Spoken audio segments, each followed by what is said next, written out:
Vote दिए सिंधी आगे ना आगे वोट दिया है।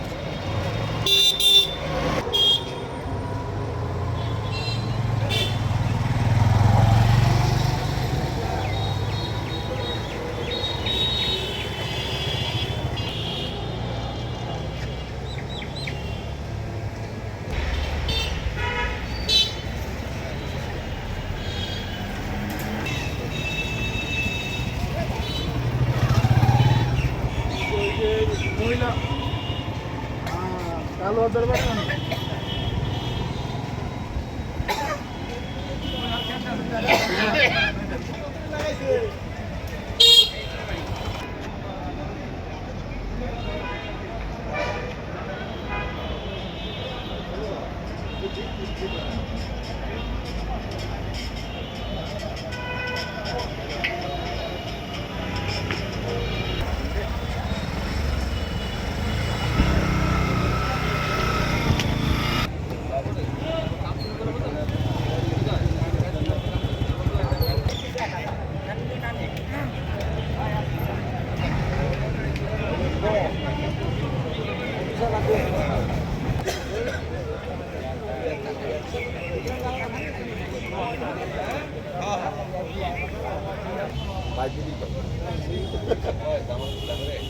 तो बेटी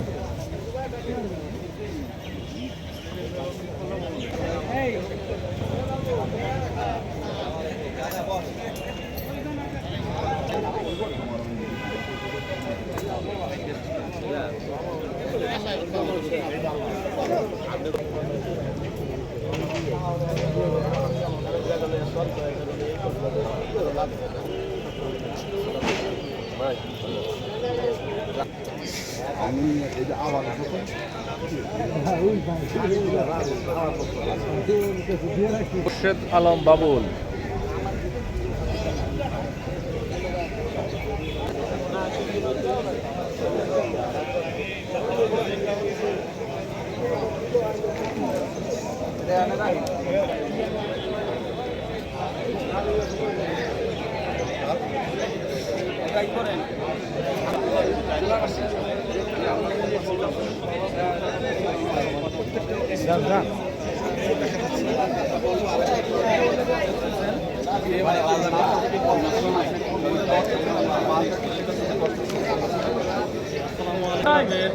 আইন সম্পাদক পদে একজন প্রার্থী হিসেবে বলে যাচ্ছি। আমার সাথে আরও 3 জন প্রার্থী রয়েছেন।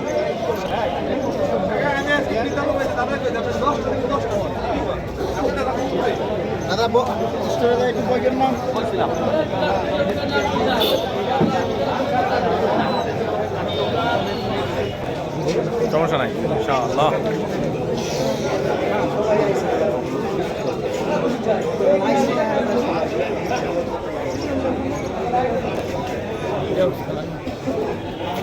এই বাইরে আগে ঢুকায় দাও।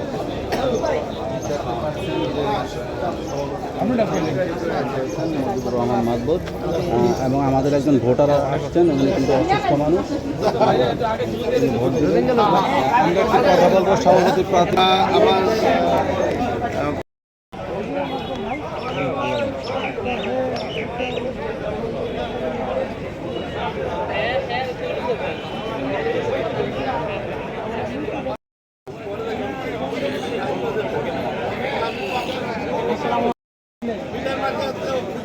আমার সময় লাগে না, পরিচিত মার্কা।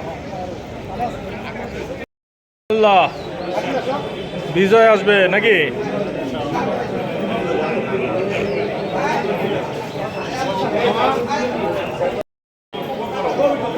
ইনশাআল্লাহ।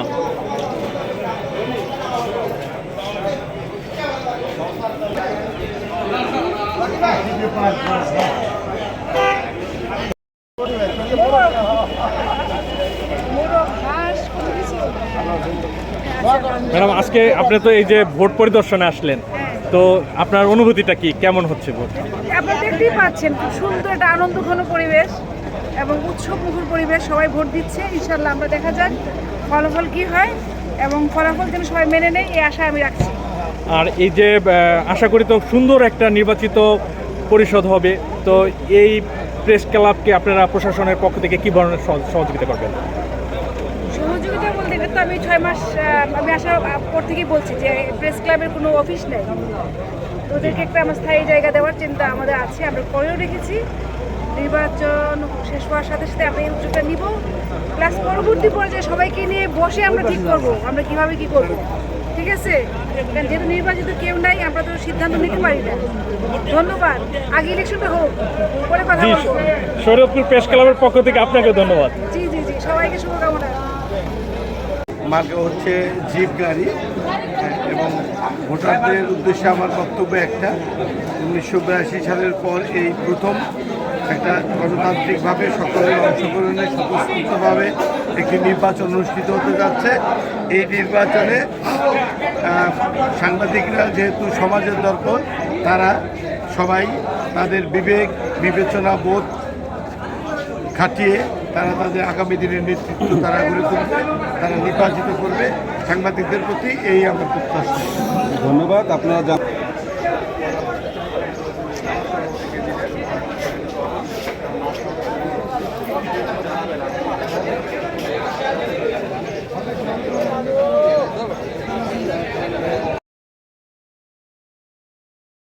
পরিবেশটা কেমন, আর আপনি তো একজন সভাপতি প্রার্থী, তো ভোটারদের কাছে আপনি কি প্রত্যাশা করতেছেন? নির্বাচনী পরিবেশ শুরু থেকে ইনশাল্লাহ এখন পর্যন্ত ভালো আছে, সুশৃঙ্খলভাবে মানুষ ভোট দিচ্ছে। আমি প্রেস ক্লাব শরীয়তপুরের যারা প্রতিদ্বন্দ্বিতা করে তার মধ্যে সভাপতি পদে ছাতা মার্কা নিয়ে প্রতিদ্বন্দ্বিতা করছি। ভোটারদের ধারে ধারে আমি গেছি, ভোটারদের সাথে কাজ করেছি। আমি একজন ওয়ার্কিং জার্নালিস্ট হিসাবে আমার বিশ্বাস, আল্লাহর ভরসা যা বলতে পারি, ভোটাররা যদি সুস্থ সুন্দরভাবে ভোট দিতে পারে, বিজয় আমার সুনিশ্চিত ইনশাআল্লাহ। নির্বাচনের পরিবেশটা কেমন আছে, আর ভোটারদের কাছে আপনি কি প্রার্থনা করতেন, মানে কি প্রত্যাশা করতেছেন? আপনারা জানেন যে শরীয়তপুর প্রেস ক্লাব প্রতিষ্ঠিত হওয়ার পর আজকে 40 বছর পর এই শরীয়তপুর প্রেস ক্লাবের নির্বাচন অনুষ্ঠিত হচ্ছে। আজকে একটা উৎসব মুখর পরিবেশে নির্বাচন হচ্ছে, যেখানে কোনো কারোর সাথে কোনো রেষারেষি নাই, ভেদাভেদ নাই। সকল প্রার্থীরা একে অপরের সাথে সৌহার্দ্যপূর্ণ আচরণ বজায় রেখে এখানে ভোট গ্রহণ অত্যন্ত সুষ্ঠু পরিবেশে হচ্ছে। আমরা চাই যার ভোট তিনি দিবেন এবং যে বিজয় হয় পরাজিত প্রার্থী সেই বিজয়কে মেনে নিবে। আমি নিজেও যিনি বিজয় হবেন সেই বিজয় প্রার্থীকে আমি নিজেও মেনে নিব, যাতে এখানে কোনো প্রকার এই শরীয়তপুর প্রেস ক্লাবে সাংবাদিকদের মধ্যে যাতে কোনো প্রকার কোন্দলের অভ্যন্তরীণ কোন্দল সৃষ্টি না হয়, আমি সেই প্রত্যাশা। বিজয় হলে প্রেস ক্লাবকে কিভাবে সাজানো সম্ভব? আমি যদি এই সভাপতি পদে বিজয় লাভ করতে পারি, সাংবাদিকরা আমাকে ভোট দিয়ে যদি বিজয় লাভ করায়, আমি প্রথমেই আমার যেই সিদ্ধান্তটা সেটা হলো আমাদের এই সদস্য এবং যারা পাশ করে বিজয় হবেন তাদেরকে নিয়ে আমি একটা সাধারণ সভা করব। সেখানে সব সাংবাদিকদের অধিকাংশের যে মতামত আসবে যে আমরা কিভাবে প্রেস ক্লাবটা পরিচালনা করব, এই প্রেস ক্লাবের জন্য আমরা কি করব, সেটা সাংবাদিকদের মতামত নিয়েই কিন্তু আমরা আগাবো। আমার ব্যক্তিগত একক কোনো সিদ্ধান্তে আমি যাব না, শুধু সাংবাদিকদের মতামতকে আমি প্রাধান্য দিয়ে জনগণের কল্যাণে এবং সমাজ থেকে কিভাবে দুর্নীতি প্রতিহত করা যায়, এই দুর্নীতির বিরুদ্ধে যাতে সাংবাদিকরা বস্তুনিষ্ঠ সংবাদ পরিবেশন করে একটি সুন্দর ও সুশৃঙ্খল সমাজ আমরা গঠন করতে পারি, সেই লক্ষ্যে আমরা কাজ করতে পারি। এখানে একেবারে সকাল থেকেই, অর্থাৎ সকাল 9টা থেকে ভোট গ্রহণ শুরু হয়েছে এবং শান্তিপূর্ণভাবেই ভোট গ্রহণ অনুষ্ঠিত হতে যাচ্ছে। এবং আমি যদি জানাই যে এখানকার ভোটাররা, অর্থাৎ সাংবাদিক ভাই ও বোনেরা, তারা স্বতঃস্ফূর্তভাবে বেশ কয়েকদিন যাবতীয় কিন্তু উৎসবের মধ্যে দিয়ে ভোট চাওয়া শেষ করেছে এবং আজকে তারা সেই কাঙ্ক্ষিত ভোট দিতে পারছেন এবং শান্তিপূর্ণভাবে ভোট দিচ্ছেন এবং যার প্রতীকে তিনি ভোটটা এখনও তারা অব্যাহত রাখছেন প্রার্থীকে, তার মার্কাকে প্রেজেন্টেশন করার জন্য। এবং পাশাপাশি আমি বলবো যে এই প্রেস ক্লাবে প্রথমবারের মতো নির্বাচন অনুষ্ঠিত হতে যাচ্ছে এবং আশা করি এখানকার যদি প্রেস ক্লাবে আমি সাধারণ সম্পাদক হিসাবে নির্বাচিত হতে পারি তাহলে অবশ্যই আমি চেষ্টা করব এই প্রেস ক্লাবের উন্নয়ন কীভাবে ঘটানো যায় এবং প্রেস ক্লাবের উন্নয়নের স্বার্থে আমি সব ধরনের চেষ্টা অব্যাহত রাখব এবং সাংবাদিকদের পাশে সবসময় ছিলাম, আগামীতেও থাকবো ইনশাল্লাহ। এই নির্বাচনে সাধারণ সম্পাদক পদে প্রতিদ্বন্দ্বিতা করছেন, তো এখানে ভোটের পরিবেশটা কেমন, ভোটারদের কাছে কি প্রত্যাশা করছেন, আর নির্বাচিত হলে এই প্রেস ক্লাবটাকে আপনি কিভাবে সাজানো স্বপ্ন দেখছেন? দেখুন, আমাদের প্রথমবারের মতো প্রেস ক্লাবের নির্বাচন হচ্ছে, যার কারণে ভোটারদের উৎসাহ এবং প্রার্থীদের উভয়ের মধ্যে কিন্তু একটি উৎসবমুখর পরিবেশ বিরাজ করছে, যেটি আপনারা দেখছেন। আর এখানে প্রত্যেকটি ভোটার সুশৃঙ্খলভাবে তাদের ভোটাধিকার প্রয়োগ করছে। আর যেহেতু জানেন গণমাধ্যম কর্মীরা মূলত একটি গুরুত্বপূর্ণ দায়িত্ব পালন করে, সেই জায়গা থেকে তারাও বেশ সচেতন এবং নিয়মতান্ত্রিকভাবে এখানে ভোট হচ্ছে। আইন শৃঙ্খলা পরিস্থিতিও স্বাভাবিক রয়েছে। এখানে পুলিশের পাশাপাশি স্কাউট সদস্যরা এখানে রয়েছেন যারা কাজ করছেন। নির্বাচন কমিশনের পক্ষ থেকে আসলে নিরাপত্তা নিশ্চিত করার জন্য সব ধরনের ব্যবস্থা নেওয়া হয়েছে। আর একটি বিষয় যে নির্বাচিত হলে আসলে নির্বাচিত করার বিষয়টি সম্পূর্ণ নির্ভর করে এখানে যারা ভোটার রয়েছে তাদের উপর। তারপরেও তারা যদি যোগ্য মনে করে আমাকে ভোট দিয়ে নির্বাচিত করবে। আর আমি নির্বাচিত হলে মূলত সাংবাদিকদের যেই মৌলিক অধিকার, সাংবাদিকদের সুরক্ষায় যেই ধরনের পদক্ষেপ নেওয়ার প্রয়োজন আমি সেগুলো নেওয়ার চেষ্টা করব। পাশাপাশি আমাদের অবকাঠামোগত যে উন্নয়ন, আমাদের প্রেস ক্লাবের ভবন নির্মাণের ব্যাপারে যেটি আমাদের দীর্ঘদিনের দাবি, সেই ব্যাপারে অনেক প্রয়োজনীয় পদক্ষেপ গ্রহণ করব। সাংবাদিকদের প্রশিক্ষণের মাধ্যমে তাদের আরও যত দক্ষ করা যায় সেই বিষয়ে আমার উদ্যোগ থাকবে। ধন্যবাদ।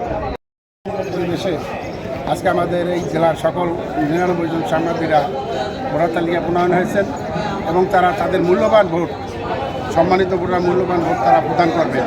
আমি মনে করি যারা যোগ্য, যারা সৎ, যারা ন্যায়, সাংবাদিকদের স্বার্থ আদায়ের লক্ষ্যে, ন্যায়ের স্বার্থে তারা ইনশাল্লাহ তাদের পাশে থাকবে। ইনশাল্লাহ আমি ইনশাল্লাহ আগামী দিনেও রয়েছি, পিছনে রয়েছি, আগামী দিনেও থাকবো ইনশাল্লাহ।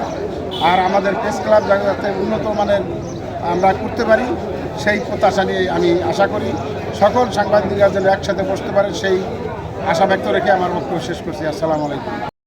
এই তো প্রথমবারের মতো প্রেস ক্লাবের নির্বাচন, তো আপনি প্রথম সহসভাপতি প্রার্থী, তো এই প্রেস ক্লাবকে নিয়ে আপনি কি স্বপ্ন দেখতেছেন আর কি প্রত্যাশা করতেছেন ভোটারদের কাছ থেকে?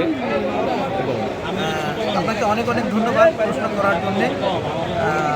যেহেতু জেলা সৃষ্টির পরে এই প্রথম প্রেস ক্লাবের ইলেকশন, এই প্রেস ক্লাবের ইলেকশনে আমি অংশগ্রহণ করতে পেরে, ভোটাধিকার প্রয়োগ করতে পেরে সত্যি আনন্দিত, যে আনন্দের কোনো ভাষা নাই।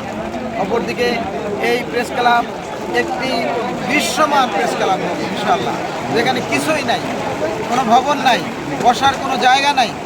আমরা নির্বাচিত হওয়ার পরে এখানে একটি দৃশ্যমান প্রেস ক্লাব করা হবে, বহুতল ভবন করা হবে, যে ভবনের মাধ্যমে সাংবাদিকরা উপকৃত হবে। অ্যাট দ্য সেম টাইম সাংবাদিকদের কল্যাণে একটি কল্যাণ ফান্ড গঠন করা হবে। সাংবাদিকরা অবহেলিত থাকে, নিষ্পেষিত থাকে, সেই ক্ষেত্রে যে সাংবাদিক সমস্যায় পড়বেন তার পাশে গিয়ে দাঁড়াবে শরীয়তপুর প্রেস ক্লাব ইনশাআল্লাহ। যে সাংবাদিক অসুস্থ হবে তার পাশে গিয়ে দাঁড়াবে শরীয়তপুর প্রেস ক্লাব। এমনিভাবে কাজ করার চেষ্টা করব সাংবাদিক ভাইদের নিবেদিত।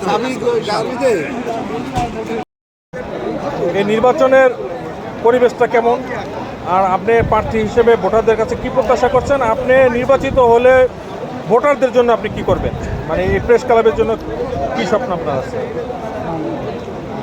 প্রিয় সাংবাদিক ভাই, আপনারা জানেন যে আসলে আমাদের এই বর্তমানে যে নির্বাচনটি হচ্ছে, মানে আজকে সকাল থেকে এই নির্বাচনটি স্বাধীনতার পরে এই প্রথম প্রেস ক্লাবের নির্বাচন অনুষ্ঠিত হয়েছে। উৎসবমুখর পরিবেশে এই নির্বাচন চলছে। তো নির্বাচন তফসিল ঘোষণার পর থেকেই ভোটারদের মধ্যে এবং প্রার্থীদের মধ্যে আনন্দকর পরিবেশ ছিল, এখনও আছে। নির্বাচন সম্পন্ন হওয়ার পরে, ভোট গণনার পরেও আশা রাখি সেই আনন্দ হাসির মধ্য দিয়েই ফলাফল ঘোষণা হবে এবং এটা সবাই মেনে নেবে। এরপর তারা আগামীতে বা আমরা যারাই নির্বাচিত হব, যারা আমাদের ভোটার শুভাকাঙ্ক্ষী এবং যারা ভোটার হতে পারে নাই তারা আগামীতে ভোটার হবে, নতুন সাংবাদিক যারা নতুন করে নেতৃত্ব দেবে সেই প্রত্যাশাও আছে। এবং সকলের কাছে সম্মিলিতভাবে আমরা প্রেস ক্লাবটি সাজাবো। এবং আমাদের আপনারা জানেন যে শরীয়তপুরে প্রেস ক্লাব সংগঠনের নাম ছিল, এখন আবার নির্বাচনের পরে এটা একটু ব্যতিক্রম হবে এবং আমাদের নির্ধারিত একটা জায়গা আমাদের হবে, জায়গা এখনও নাই আপনারা জানেন, সেই জায়গা হবে, ভবন হবে, আমাদের একটা বসার জায়গা হবে সকল সাংবাদিকদের জন্য। যখনই একটা পরিবেশ তৈরি হবে, এরপর আমরা সাংবাদিকরা যখন আমাদের পরিবেশ থাকবে আমরা সুন্দরভাবে সাংবাদিকতা করব এবং জেলার উন্নয়নের অসহায় মানুষের পাশে থাকা এটা সাংবাদিকদের কর্তব্য এবং জেলার মান উন্নয়ন এবং জেলার সকল অসহায় মানুষের পাশে থেকে কাজ করাই সাংবাদিকতার মূল লক্ষ্য। তাই আমরা সাংবাদিকরা এই প্রেস ক্লাবের নির্বাচনের পরে সকলের সাথে সম্মিলিতভাবে আগামী দিনগুলো সকলের সহযোগিতা নিয়ে এগিয়ে যাব। ধন্যবাদ। প্রেস ক্লাবে একটা নির্বাচন হচ্ছে, তো আপনি একজন প্রেস ক্লাবের মানে সচেতন ভোটার হিসেবে এই নির্বাচনটাকে কিভাবে দেখছেন, আর আজকের এই নির্বাচনের দিনটা আপনি কিভাবে উপলব্ধি করছেন? সদস্য সচিব ছিলাম এই 20 বছর। তো এই শরীয়তপুর প্রেস ক্লাবটা এই 20 বছর আগে থেকেই খুব সুন্দরভাবে গড়ে উঠতে পারত, কিন্তু আমার কমিটিতে যিনি সভাপতি ছিলেন তাকে আমি শতবার বলার পরেও, অনুরোধ করার পরেও সে নির্বাচন বা সিলেকশন কোনোটায় সে রাজি হয়নি। তার কী স্বার্থ ছিল কোথায় সেটা আমার জানা নাই, যার ফলে প্রেস ক্লাবটার এই বর্তমান অবস্থা বা পরিস্থিতি। এখন যেটা নির্বাচন আজকে হচ্ছে এটাকে আমি ওয়েলকাম জানাই। আমি ভোট দিয়ে বেরোলাম। প্রেস ক্লাব হচ্ছে রাষ্ট্রের চতুর্থ স্তম্ভ। এই চতুর্থ স্তম্ভ যদি সঠিক পথে চলে তাহলে রাষ্ট্র এবং সরকার এবং জনগণ সবাই শান্তিতে থাকে। আর যদি আমরা সাংবাদিকরা কোথাও দালালি করি, ডিসির দালালি করি, এসপির দালালি করি, বিভিন্ন বড় বড় সংস্থার লোকজনের দালালি করি, তাহলে কিন্তু প্রেস ক্লাবটা জিম্মি হয়ে যাবে, এটা মূল্যহীন হয়ে যাবে। আমরা লিগ্যাল কাজ করব, বাধা দিলেও শুনব না। আমি একজন মুক্তিযোদ্ধা হিসেবে এই 1984 সাল থেকে এই পেশায় জড়িত আছি। পাশাপাশি শিক্ষকতায় ছিলাম, কিন্তু ছিলাম এটা অনারিয়াম ছাড়াই। আমি আমার অভিজ্ঞতা যেটা দেখছি যে প্রেস ক্লাব যদি গতিশীল হয়, সঠিক থাকে এবং লিগ্যাল পথে চলে তাহলে দেশ ঠিক। তো এবারে ভোট গ্রহণটা কি প্রভাব মুক্তভাবে হচ্ছে কিনা? হ্যাঁ, ভোট গ্রহণটা প্রভাব মুক্তভাবে হচ্ছে। এখানে বাড়তি কোনো লোক নেই, কর্তৃপক্ষ উপস্থিত রয়েছে, তারা সুন্দর এবং সুষ্ঠুভাবে ভোট গ্রহণ করেছে এবং আমি ভোট দিয়ে সন্তোষ প্রকাশ করছি। এই যে দীর্ঘদিন পরে যে আপনি ভোট দিতে পারতেছেন, তো প্রথমবার এটা আপনার অনুভূতিটা কি? আর হচ্ছে অনেক সিনিয়র প্রার্থীরাও তো মানে প্রার্থী হতে পারতো, তারা প্রার্থী হলো না, তারা ভোটার হিসেবে রয়ে গেছে। তো এই আপনাদের এই প্রেস ক্লাব নিয়ে ভবিষ্যৎ কি পরিকল্পনা আছে? ধন্যবাদ আপনাদেরকে। আসলে দীর্ঘদিন পর ভোট না, প্রথমবারের মতো শরীয়তপুর প্রেস ক্লাব নামের এই প্রতিষ্ঠানটির একটা নির্বাচন অনুষ্ঠিত হচ্ছে। আজকে আমরা ভোট প্রদান করলাম। তো শরীয়তপুর প্রেস ক্লাব একটা অভাগা প্রেস ক্লাব, এটা শুধু নাম সর্বস্ব প্রেস ক্লাব। প্রেস ক্লাব বলতে কোনো বস্তুর অস্তিত্ব এখনও শরীয়তপুরে নেই। আমাদের প্রেস ক্লাব কোথায়, এটার লোকেশনটা কোথায়, এটার কোনো ঘর আছে কিনা, স্থাপনা আছে কিনা, এটা কোনো ভূমি আছে কিনা, এটা কোনো সাংবাদিক এখন জানে না, এটার সাথে অপরিচিত। যে কারণে শরীয়তপুরের সাংবাদিকদের গুচ্ছ বিভিন্ন জায়গায় বিভিন্ন নিজস্ব অফিস গড়ে উঠেছে। আমরা নিজস্ব অফিস গড়ার কারণেই এবং প্রেস ক্লাবের কোনো স্থায়ী ভবন বা অফিস না থাকার কারণেই আমাদের সাংবাদিকরা এই শরীয়তপুর জেলা প্রতিষ্ঠার পর থেকেই আমরা বিচ্ছিন্নভাবে আছি, আমরা একত্রিত না। এখন বিভিন্ন প্রার্থীরা তাদের বিভিন্ন ইশতেহারে বিভিন্ন ওয়াদা তারা প্রকাশ করেছে। সাংবাদিকদের জন্য এটা করবেন, অনেক কিছু করবেন, এটা বলেছেন। আমি দুঃখের সাথে একটা জিনিস অবলোকন করেছি, আমাদের এখানে 99 জন ভোটার, 48 জন প্রার্থী, কেউ তাদের ব্যানার, পোস্টার, ফেস্টুন, প্রচারপত্র, ইশতেহারে ঘোষণা করেনি যে আমরা দুর্নীতির বিরুদ্ধে লড়ব। আমরা দুর্নীতিকে প্রশ্রয় দেব না, দুর্নীতিকে না বলবো, এটা কেউ বলেনি। এটা আমার সবচেয়ে বড় দুঃখের ব্যাপার। তারপরেও ভোটদান থেকে বিরত থাকতাম শুধু একটা কারণেই, এরপর মনে করলাম যেহেতু প্রথম নির্বাচন হচ্ছে এবং প্রেস ক্লাব নিয়ে আমি টানা 20 বছর যুদ্ধ করেছি, প্রেস ক্লাবের লাইনে আনতে পারিনি। যাকে আজকে ভোট হইল, ভোট দিয়েছি, আমার পছন্দের প্রার্থীদেরকে ভোট দিয়েছি, যারা এই প্রেস ক্লাবের একটা ঠিকানা হবে, হ্যাঁ, সেই চিন্তা থেকেই ভোট দিয়েছি। যদি যাদের ভোট দিয়েছি তারা যদি নির্বাচিত হন, তাহলে আশা করি আমাদের সাথে যদি পরামর্শ করেন, সকলের সমন্বয়ে, নবীন প্রবীণের সমন্বয়ে আমরা ভবিষ্যতে একটা সুন্দর প্রেস নেতৃত্ব গঠন করতে পারবো। প্রেস ক্লাব গঠন করতে পারবো কিনা জানি না, আমরা একটা প্রেস নেতৃত্ব গঠন করতে পারবো। ধন্যবাদ।